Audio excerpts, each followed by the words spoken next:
네, 오늘은 베드로전서 4장 7절 말씀을 중심으로 기도와 부흥이라는 제목으로 하나님 말씀 전하도록 하겠습니다.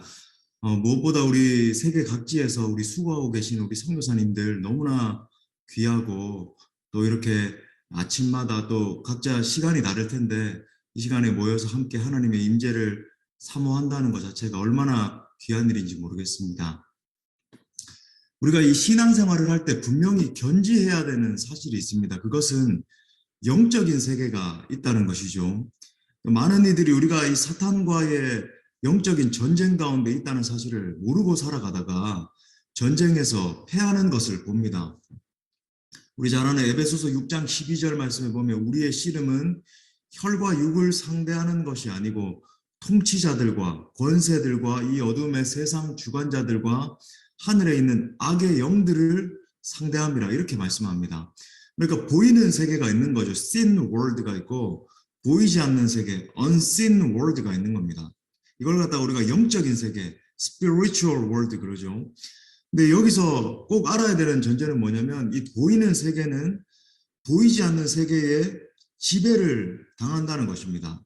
그러니까 원리를 생각해 보면 보이지 않는 세계에서 일어나는 영적인 일들이 실제 우리 보이는 세계, 그러니까 우리의 삶의 체계, 우리의 사고방식, 우리의 언어, 우리가 사람들과 관계를 맺는 것, 아니면 사역 가운데 어떻게 결과물을 만들어내는 것, 이 모든 것들이 사실은 보이지 않는 세계로부터 비롯된다라고 하는 겁니다. 그러니까 영적 세계에서 일어나는 원리는 너무나 자명한 거죠. 보이지 않는 영적인 세계에서 승리하면 보이는 이 현상 세계, 실제 세계에서 승리하게 됩니다. 반대로 이 영적인 세계에서 패하게 되면 보이는 현상 세계에서 반드시 패하게 되는 거죠. 그래서 제가 오늘 나누려고 하는 이 기도가 너무나 중요한 것입니다. 우리 선교사님들 세계 각지에서 선교 사역하시면서 무엇보다 절감하고 계시리라고 생각을 해요. 분명한 사실은 무엇인가? 기도의 모양은 있지만 기도의 능력을 잃어버린 그리스도인은 반드시 영적 전쟁에서 패할 수밖에 없다라고 하는 겁니다. 제가 많은 사람들의 기도 모습을 살펴보면 많은 이들이 기도를 한다라고 하면서도 기도의 임계점을 넘는다라고 할까요? 우리 요즘 흔히 회자되는 티핑 포인트라 그러죠. 이 기도의 임계점을 넘지 못하는 겁니다. 그냥 대충 기도하고 잠깐 이렇게 하나님 앞에 그냥 몇 마디 나눴다가 노력하다가 그냥 일어서고 마는 겁니다. 그런 기도를 통해서는 절대로 영적인 깊은 세계로 들어갈 수가 없겠죠. 깊은 하나님의 임재 가운데 들어갈 수도 없고 성령의 음성을 들을 수도 없는 겁니다. 우리가 사람과 교제를 해도 잠시 잠깐 한 30분, 1시간 이렇게 대화를 해서 그 사람과 진짜 깊은 인격적 만남을 누릴 수 없는 것과 마찬가지인 거죠. 그래서 오늘 제가 나누려고 하는 것은 우리가 정말 왜 기도를 해야 되는지, 철저한 기도가 왜 그렇게 중요한지, 그리고 교회가, 우리 각 개인뿐만 아니라 교회가 기도할 때 어떤 역사가 일어나는지에 대해서 나누고자 합니다.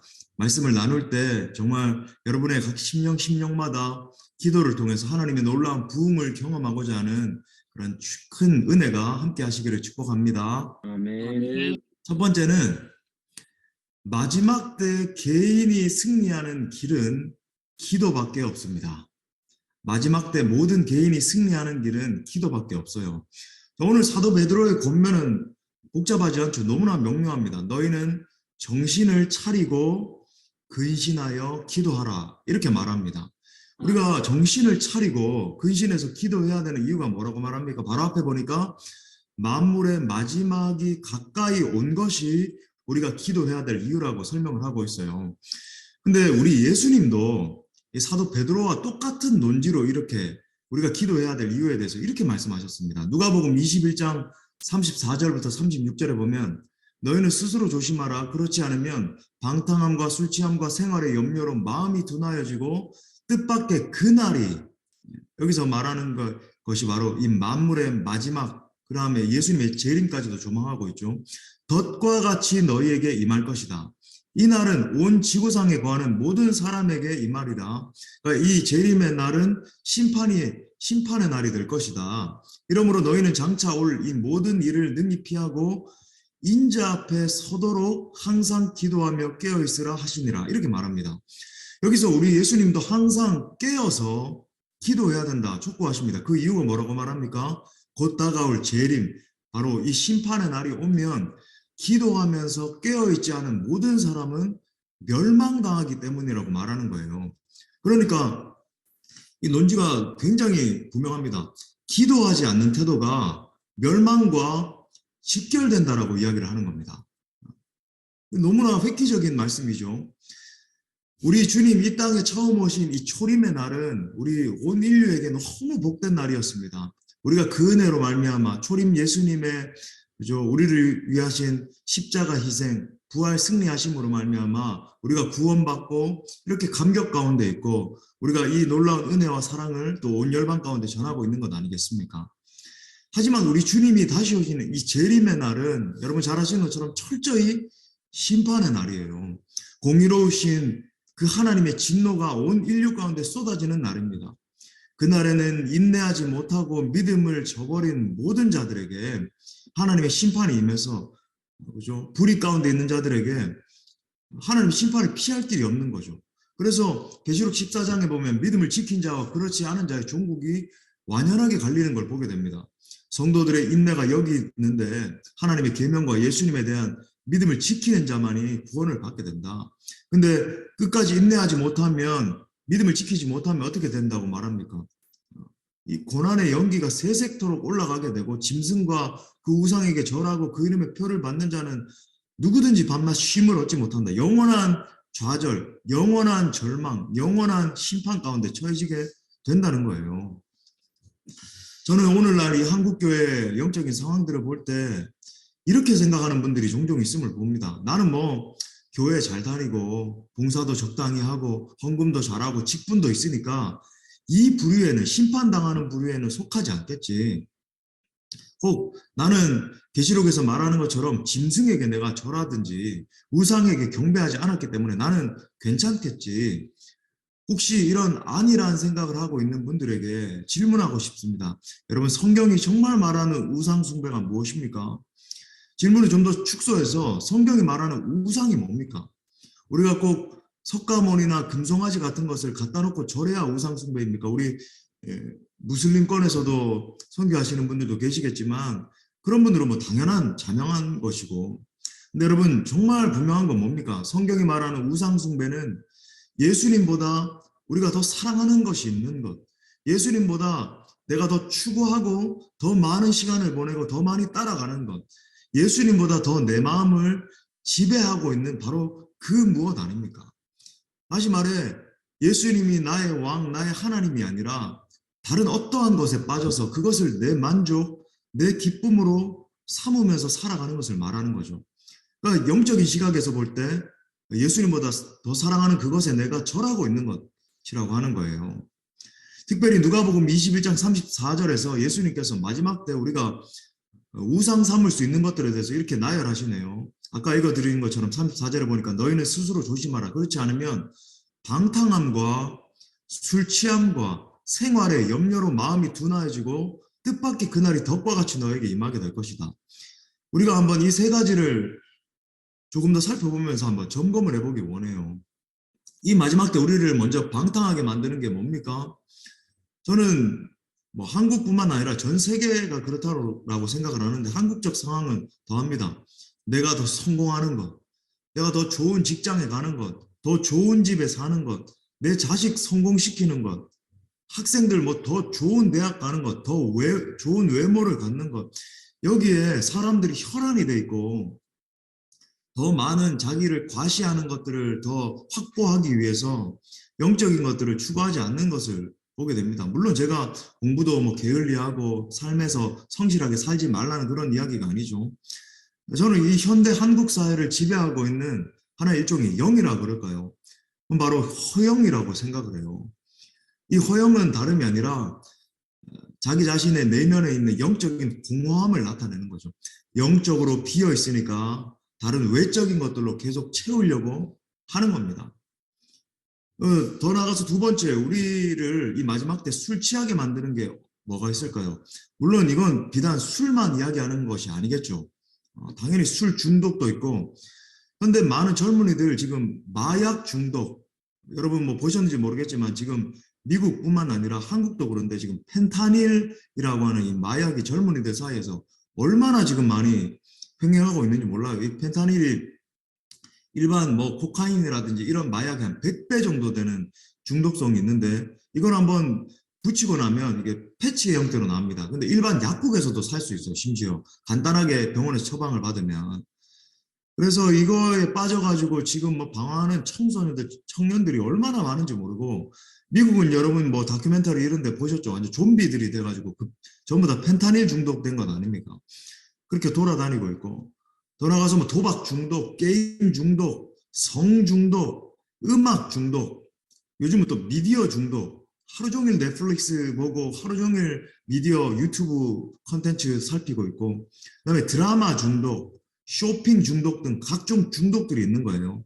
이런 것들이 사람들의 우상이 돼서 사람들의 정신 구조를 지배하고 있는 걸 보는 겁니다. 또 이 마지막 때에 많은 사람들이 생활의 염려에 빠져 있는 걸 보는 거죠. 아마 대부분 사람들이 그런 것 같은데 무엇을 먹을까? 무엇을 입을까? 특히 TV에 나오는 수많은 광고들, 그죠? 이런 것들이 더 사람들을 조장하고 그런 우상에 빠지게 만드는 것 같습니다.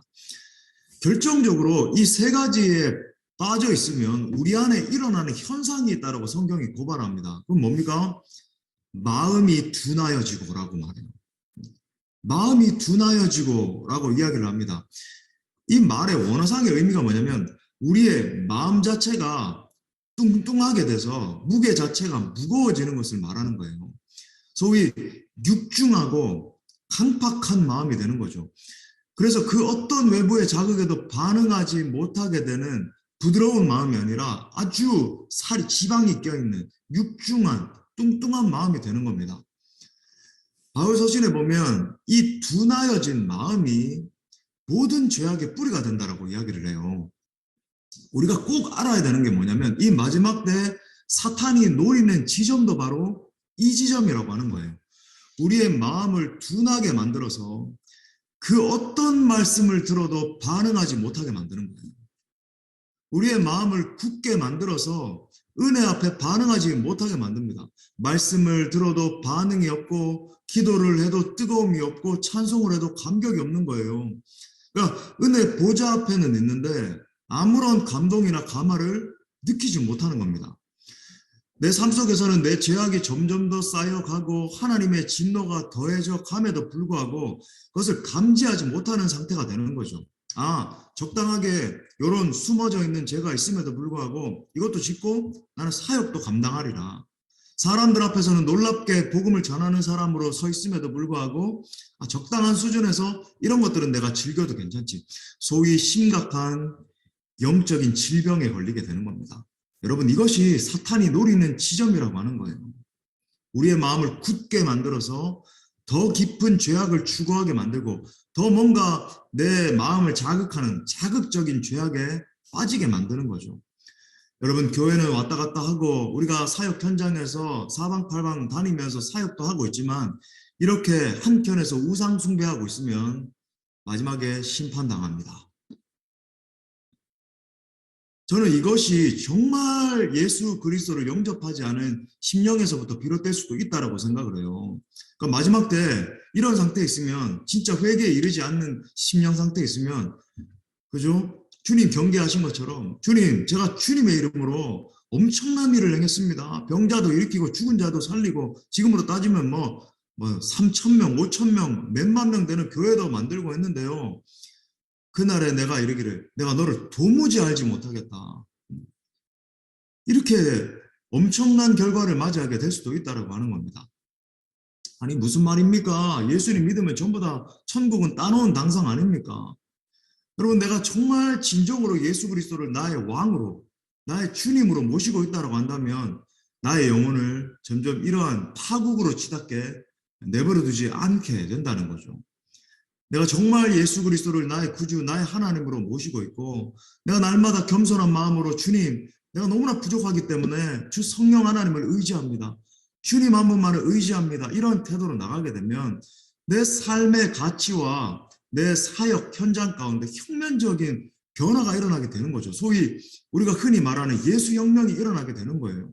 물론 뭐 이 땅에서 완전하게 살게 된다, 완전 성화를 이야기하는 건 아닙니다만은 우리가 다윗과 같이, 그죠? 사도 바울과 같이 너무나 부족합니다만은 철저한 예수님의 제자로 살기 위해서 몸부림은 치게 된다는 거예요. 하나님의 나라와 그의 의를 위해서 자기 자신을 드리게 되는 겁니다. 사랑하는 여러분, 이 마지막 때에 이렇게 무서운 우상 숭배에 빠지지 않기 위해서 우리 주님께서 이 시간 어미하는 음성으로 말씀하십니다. 이러므로 너희는 장차 올 이 모든 일을 능히 피하고 인자 앞에 서도록 항상 기도하며 깨어 있으라 하시니라. 사랑하는 우리 선교사님 여러분, 항상 깨어서 기도할 수 있기를 바랍니다. 이 메시지를 그냥 한 목사의 권면으로 듣지 마십시오. 이건 정말 어떤 의미에서 우리 주님 논지가 그렇잖아요. 살고 죽고의 문제입니다. 깨어서 기도해야 된다. 이것이 바로 이 마지막 때에 사역 현장 가운데 계시지만 여러분, 그죠? 여러분의 영혼을 먼저 지켜야 되잖아요. 여러분의 영혼을 지키고 우리가 진짜 승리할 수 있는 유일한 길이 될 것입니다. 자, 큰 두 번째로 이제 개인에 대해서 살펴봤다면, 두 번째로는 간절히 기도할 때 온 교회가 하나님의 크신 역사를 보게 됩니다. 다시 한번, 간절히 기도할 때 온 교회가 하나님의 크신 역사를 보게 됩니다. 지금 사도 베드로가 너희는 정신을 차리고 근신하여 기도해라, 그렇게 말하고 있습니다. 근데 이 명령의 근거가 만물의 마지막이 가까이 왔기 때문이라고 하는 거예요. 감사한 것은 주님이 이 마지막 때에 우리를 홀로 두시지 않는다라고 하는 겁니다. 우리 주님은 우리에게 교회를 주셨습니다. 여러분을 파송한 교회, 그죠? 여러분을 위해서 계속 기도하고 있는 교회. 우리 교회도 파송 선교사님도 계시고 많은 협력 선교사님, 그리고 특별히 저희 교회도 그 UUPG, 복음을 한 번도 들어보지 못한 그 MUPG라고도 하죠. 한 번도 복음을 못 들어본 사람들이 제일 많은 북인도 지역, 그 다음에 네팔, 미얀마, 중동 이런 것을 타겟팅해서 막 열심히 선교를 하고 있어요. 제가 직접 안디옥 교회처럼 왔다 갔다 하면서 그렇게 사역을 하고 있습니다. 근데 이렇게 우리가 마지막 때 이렇게 사역하기 위해서, 그리고 함께 힘있게 하나님의 역사를 이루어가기 위해서 교회를 주셨다고 하는 거죠. 서로 기도로서 묶여서. 이 마지막 때 분명한 사실은 무엇인가? 때때로 우리가 정말 힘들고 어려울 때 나 혼자 사역하는 거 아닌가? 나는 정말로 이렇게 외로운 처지에 놓여 있는 것 아닌가? 누구 하나 날 도와주는 사람이 없지 않은가? 이렇게 생각할 수 있어요. 하지만 여러분, 이 마지막 때 주님은 교회를 통해서 당신의 일을 이루어 가십니다.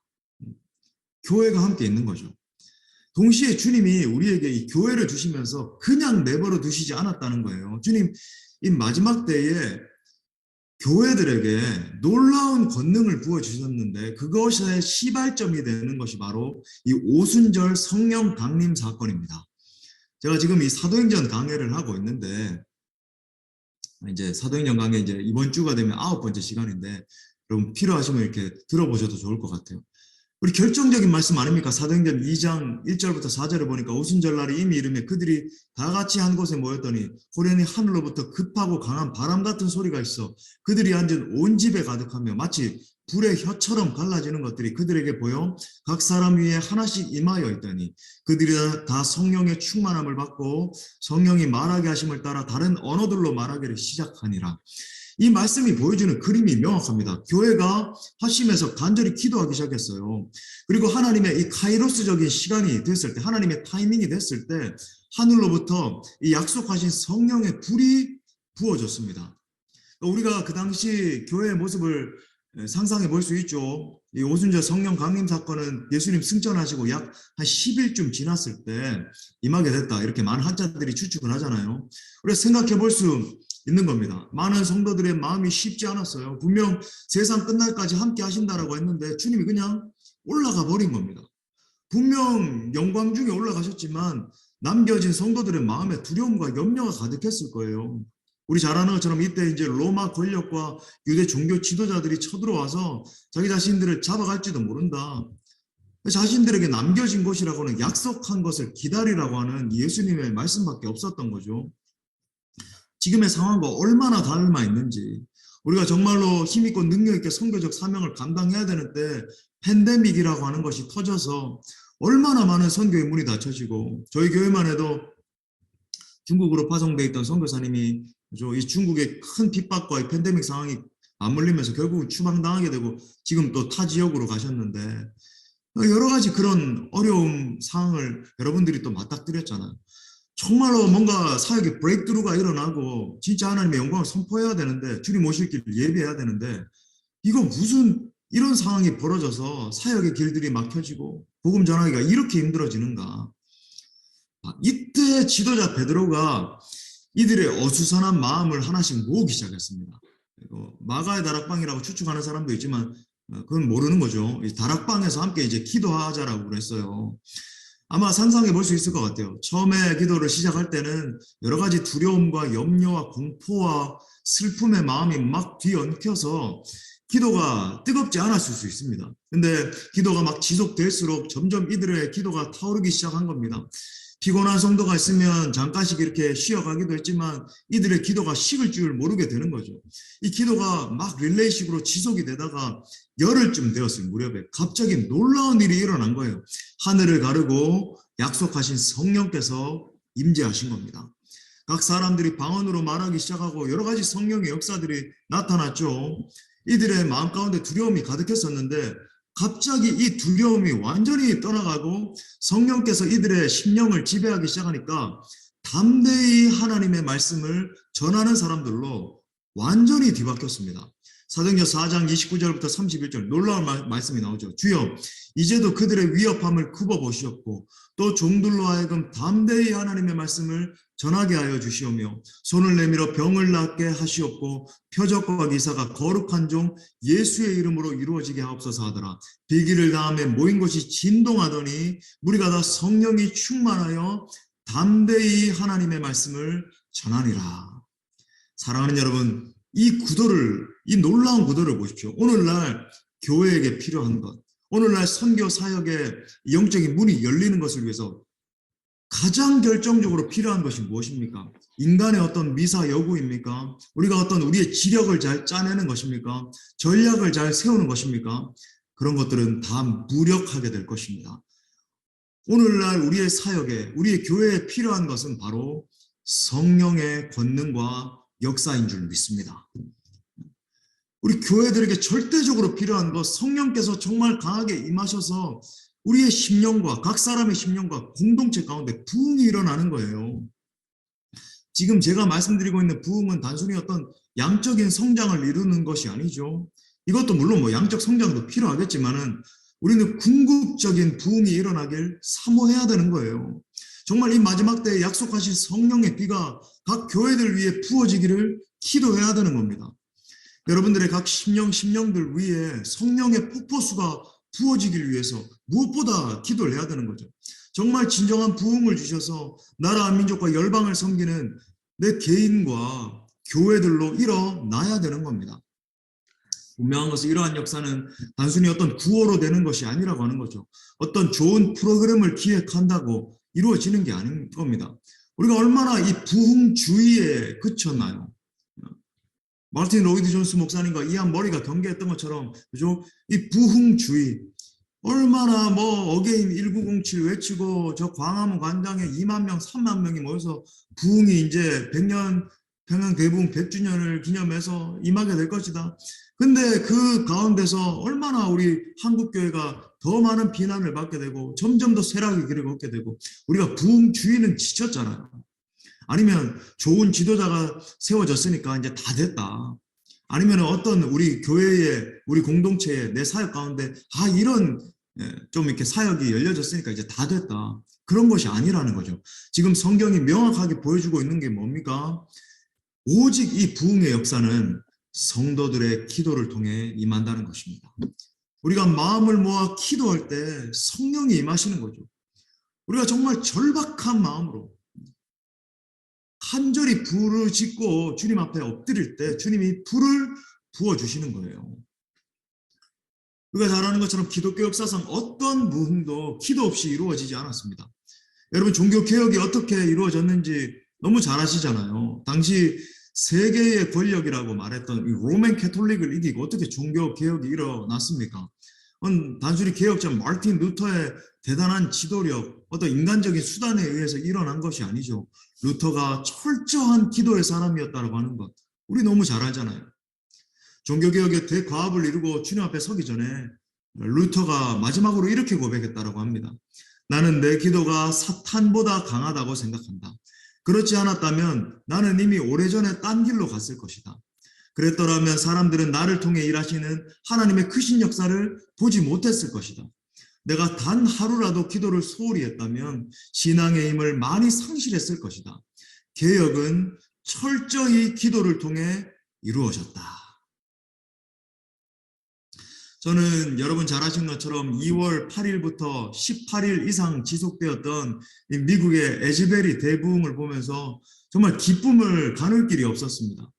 제가 그 당시에도 이제 북인도 지역에 선교를 갔었어요. 우리 교회 팀들을 이끌고 저희가 타겟팅을 하는 지역이 북인도 델리 지역 그 북부 지역이거든요. 저 펀잡 지역과 뭐 바라시 파트나 뭐 상그루 지역 뭐 이런 그 북부 지역을 중심으로 이제 한 번도 복음을 들어보지 못한 종족들에게 막 복음을 전하고 현지 많은 목회자들을 이렇게 세워놨습니다. 아무튼 이번에도 가서 이제 선교를 한참 이렇게 하고 있는 가운데 이 미국에서 엄청난 일이 일어나고 있다는 기사를 봤어요.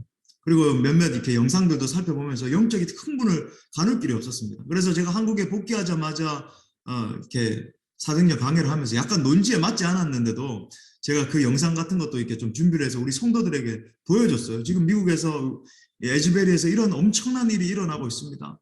마약에 찌들어 있고 힙합 음악에 열광하는 저 젊은이들이 뭐 대단한 뭐 찬양이 있었던 것도 아니고 뭐 대단한 뭐가 뭐 집회를 일으켰던 것도 아닌데 자발적으로 저렇게 엎드려 기도하고 회개하고 하나님의 임재 앞에 찬양하고 있습니다. 제가 막 영상도 보여주고 우리 성도들과 그렇게 나눴는데 저는 정말 어릴 때부터 그 부흥을 사모해 왔거든요. 근데 제 눈으로 보고 또 저의 이제 그 선생님이신데 이제 신대원 교수님이시고 지금도 친밀하게 지내는 우리 류윤열 교수님, 우리 선교사님들 이렇게 모임에서 다 설교하셨더라고요. 또 우리 류윤열 교수님이 그 현장에 또 가셨더라고요. 워싱턴에서 비행기를 타고 그 현장에 가서 사진도 이렇게 페이스북에다가 찍어 올리신 그런 것도 보고 저도 그것들을 이제 공유하고 이렇게 또 대화하면서 얼마나 영적인 감사와 또 흥분을 이렇게 감출 수가 없었던 겁니다. 우리가 잘 아는 것처럼 미국에서 이런 놀라운 역사가 일어나고 있는데 한켠에서 우리 한국을 바라보면서 저는 눈물이 나는 거예요. 하나님, 우리 한국도요. 우리 한국도 너무 절박합니다. 지금 주일학교가 상존하고 있는 교회가 40%가 되지 않고 점점 지금 한국교회가 쇠락하고 있어요. 제가 이제 수원노회에 속해 있는데 합동축 수원노회입니다. 근데 저희 교회에서 저희 노회에서 참 무슨 어린이 대회 무슨 찬양 대회 이런 걸 하면 이제는 몇 교회가 참석을 하지 않아요. 얼마나 위축돼 있고 아이들이 점점점 교회에서 사라지고 있고 그런 걸 상황인지 모릅니다. 아무튼 이런 모든 상황들을 놓고 하나님이여 우리 한국교회에도 부흥을 주옵소서 그런 마음이 막 절박하게 일어나는 거예요.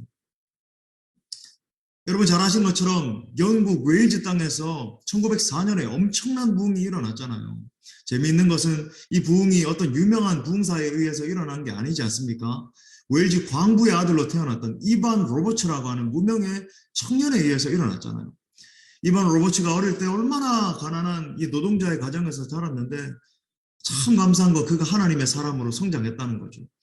어린 시절부터 그가 기록한 모토가 있었는데 내가 삶의 모든 면에서 정말 하나님을 영화롭게 하고 싶다. 이게 그의 모토였습니다. 청년이 됐을 때 어느 날 하나님으로부터 강력한 영적 부름을 받게 되죠. 매일 밤을 지새우면서 기도하고 성경 연구하는 일을 무려 11년간 지속을 했다고 합니다. 그러니까 항상 이 구도를 보면 기도가 축적이 되면 그러니까 이걸 더 넓게 이렇게 보면 하나님 앞에서 머무는 이 경건의 훈련 이것이 충분히 축적이 돼서 하나님의 이 카이로스적인 시간이 될 때까지 티핑 포인트를 넘을 때까지 축적이 되면 이게 터지는 것 같아요.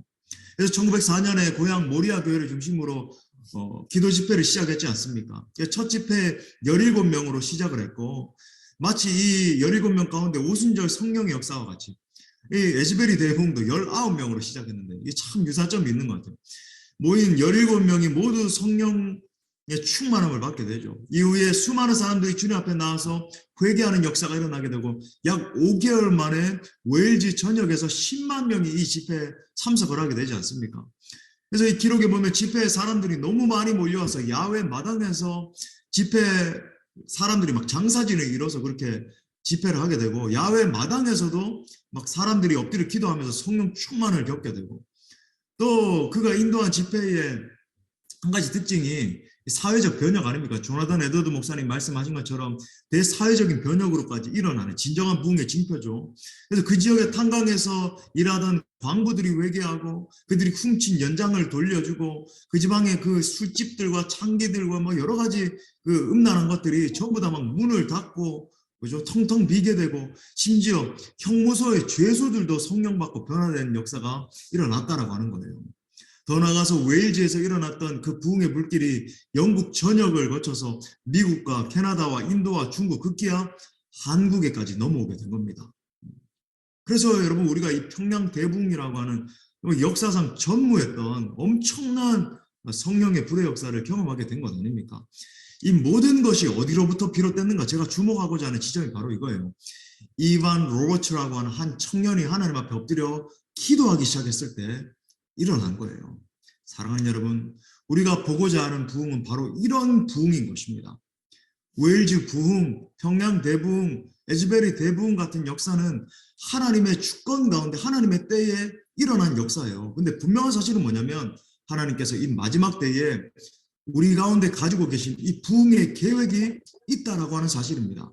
에즈베리에서 일어난 부흥이 지금 온 세계로 이렇게 막 퍼져나가는 것을 보게 되는데 정말 우리 한국에도 하나님의 계획이 있다라고 저는 확신합니다. 저는 우리가 이제 세계 각지에서 한국 교회를 위해서 여러분들이 많이 기도하고 계시다라고 생각하는데 정말 더 기도해야 될 줄 믿어요. 하나님이여 쇠락해가고 있는 한국 교회를 불쌍히 여기셔서 다시 한번 우리가 70년대, 80년대, 90년대 많은 선교사님들을 파송하고 정말 부흥의 불길이 일어나서 많은 청년들이 헌신하고 했던 그 영광을 회복해 하시고 정말 주님 오실 길을 예비하게 하여 주시옵소서. 또한 여러분 우리의 사역 현장 가운데서도 그죠? 지금은 막 보이지 않는 것처럼 보이고 여러 가지 상황이 우리를 힘겹게 하고 여러 가지 관계적인 갈등들 또 현지 상황들이 우리를 막 배신하는 것처럼 보이기도 하고 사람들이 우리를 실망시키고 이런 모든 상황 가운데 하나님 내게 성령의 불을 부어주셔서 이 모든 상황을 뚫고 하나님의 영광을 성취하는 역사 일어나게 하여 주옵소서. 우리가 정말 전심으로 간구하고 기도할 때 하나님이 그런 역사를 주신다라고 하는 겁니다. 저는 정말 제가 사모하면서 늘 붙들고 있는 가슴속에 붙들고 있는 말씀이 있어요. 여러분 잘 아시는 잠언 8장 17절 말씀.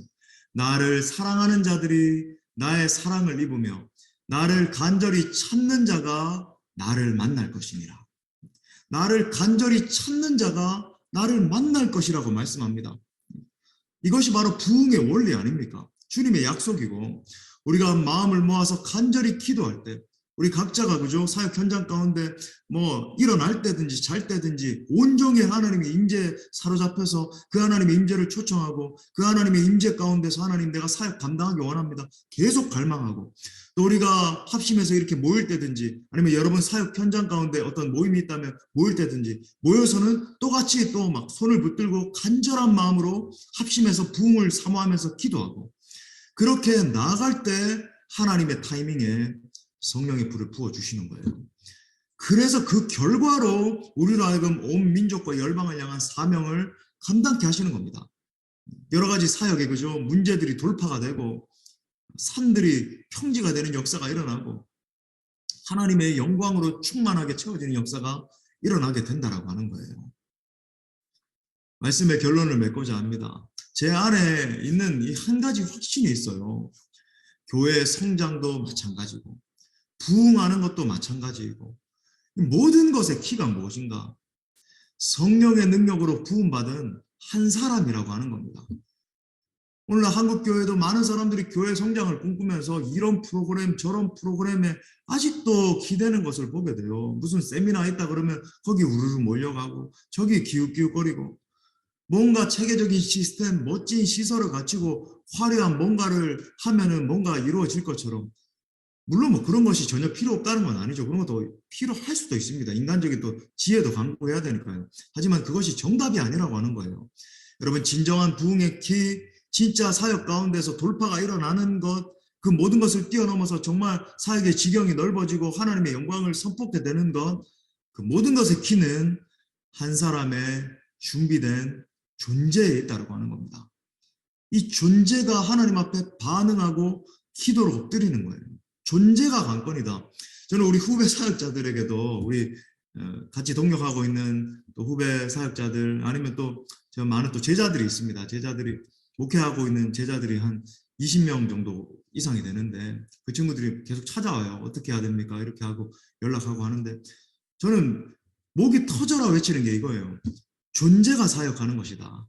무슨 시스템이 아니고 무슨 뭔가 대단한 프로그램이 아니고 너의 존재가 말하는 것이고, 너의 존재가 사역 가운데 이렇게 말씀을 선포할 때 드러나게 된다. 사람들은 그 존재에서 흘러오는 파토스 때문에 감흥을 받고 느끼는 것이지, 어떤 감동을 느끼는 것이지, 네가 뭔가 대단한 논리를 준비했기 때문에, 대단한 미사역으로 말하고 있기 때문에 그 메시지에 귀를 기울이는 것이 아니다. 그렇게 가르치거든요.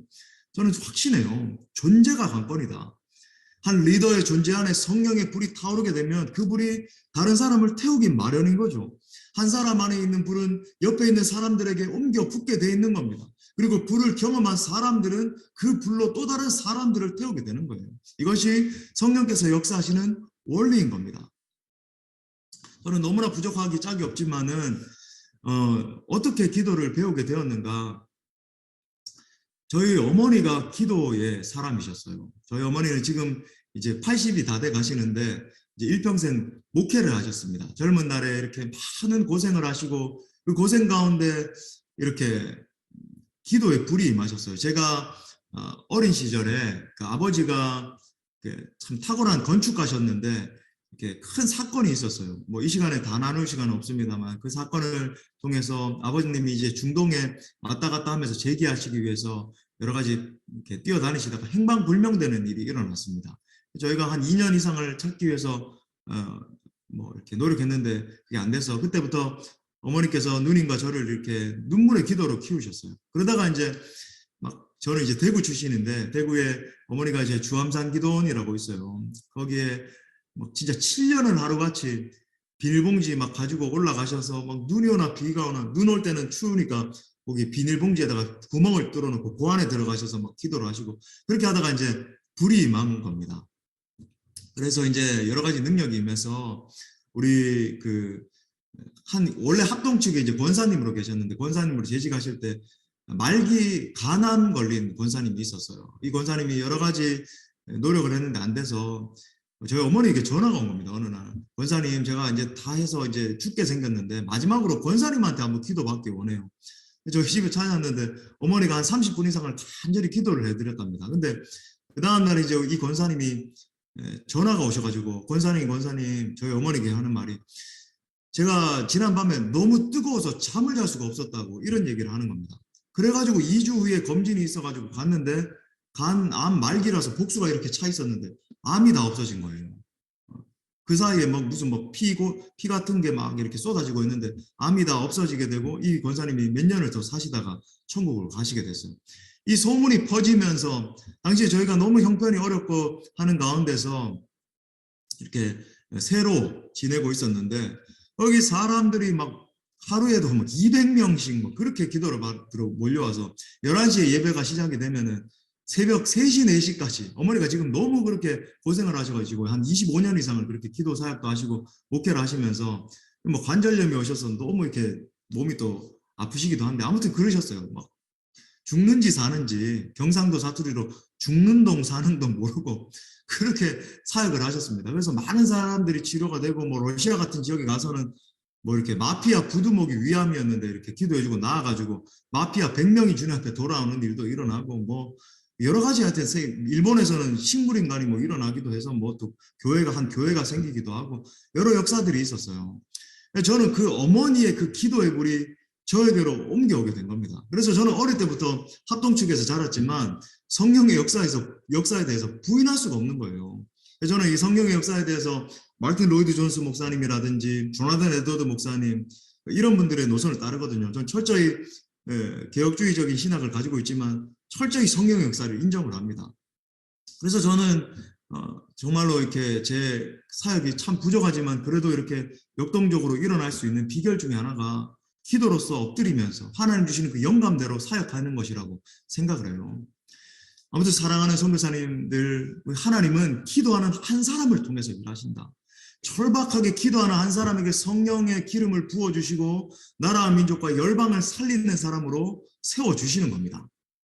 더불어 성령님이 임하시면 불가능한 상황이 있을 줄 알아요. 근데 그 불가능한 상황이 가능의 상황으로 역전되는 일이 일어나게 될 것입니다. 잃어버렸던 교회와 이 복음의 영광을 다시 되찾는 역사가 반드시 일어나게 될 것입니다. 그러므로 사랑하는 선교사님들, 성령의 임재를 갈망하십시오. 성령을 더 깊이, 이미 많이 체험하셨지만 더 깊이 하나님, 성령 하나님, 제가 주님을 갈망합니다. 더 깊이 체험하게 해달라고 기도하십시오. 사역 가운데도 성령 하나님에게 권능과 지혜를 부어달라고 기도하세요. 교회를 위해서 기도할 때도 가장 먼저 성령의 임재를 구하십시오. 살아계신 하나님, 우리 교회에 내 이 공동체 가운데 성령의 불을 부어 주옵소서. 이 나라와 지역과 민족 가운데 성령 불을 부어셔서 태우는 역사가 일어나게 해달라고 기도하십시오. 여러분, 기도는 모든 것을 변화시킵니다. 기도하기 시작할 때 놀라운 일을 보게 될 것입니다. 여러분들의 영적인 상태가 변하게 될 것입니다. 여러분의 가정이 변하게 되고 가정에 속한 아이들이 바뀌는 것을 보게 될 것입니다. 또한 교회 공동체가 성령 충만한 부흥 공동체로 변하는 것을 보게 될 것입니다. 나아가 우리 공동체를 통해서 온 민족과 나라와 열방이 변하는 것을 보게 될 것입니다.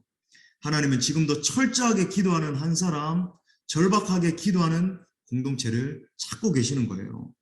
그러므로 이 마지막 때에 철저히 깨어 기도함으로 말미암아 하나님의 부흥의 도구로 쓰임 받는 우리 사랑하는 선교사님들 모두가 되시기를 간절히 축원합니다. 아멘. 아멘. 아멘. 말씀을 주신 하나님께 한번 영광의 박수 올려드리겠습니다. 감사합니다. 예.